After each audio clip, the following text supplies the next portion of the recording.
ఎంతో రుచిగా ఉండేటువంటి చికెన్ పులావ్ కోసం మనము బాణాలు పెట్టేసుకున్నామండి. దాంట్లో టేబుల్ స్పూన్ నెయ్యో, టేబుల్ స్పూన్ నూనె వేసుకొని ఇలాచి, లవంగాలు, దాల్చిన చెక్క, మరటి మొగ్గ, జాపత్రి, షాజీరా ఇవన్నీ వేసుకొని వేపుకుంటాము. జాజికాయ కూడా యాడ్ చేసానండి చిన్న ముక్క. తర్వాత పచ్చిమిర్చి స్లిట్ చేసింది, ఒక ఆనియన్ చీలికలు, తర్వాత ఒక పేస్ట్ అండి. దాంట్లో పచ్చిమిర్చి, ధనియాలు, అల్లం, వెల్లుల్లి కలిపి చేసిందనమాట. అదొక టేబుల్ స్పూన్, జీడిపప్పు, పుదీనా వేసుకున్నాము.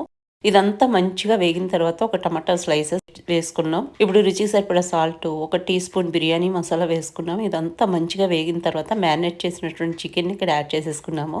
నేను మ్యారినేషన్ కోసం ఒక 2 టేబుల్ స్పూన్లు పెరుగు, ఉప్పు, కారం, పసుపు, అల్లం వెల్లుల్లి పేస్ట్ వేసుకుని మిక్స్ చేసుకుని ఒక గంట పాటు ఉంచుకున్నానండి. ఇంకా ఇదంతా యాడ్ చేసుకున్న తర్వాత పుదీనా వేసుకుని చక్కగా మూత పెట్టి ఉడికించుకుంటాం. ఈ లోపు రైతా కూడా చేస్తారండి. మన చికెన్ ఆల్మోస్ట్ ఒక 45% ఉడికిపోయింది. ఇప్పుడు ఒక గ్లాసు రైస్ని హాఫ్ అన్ అవర్ నుంచి నేను సోక్ చేసి పెట్టుకున్నా, దాన్ని యాడ్ చేసి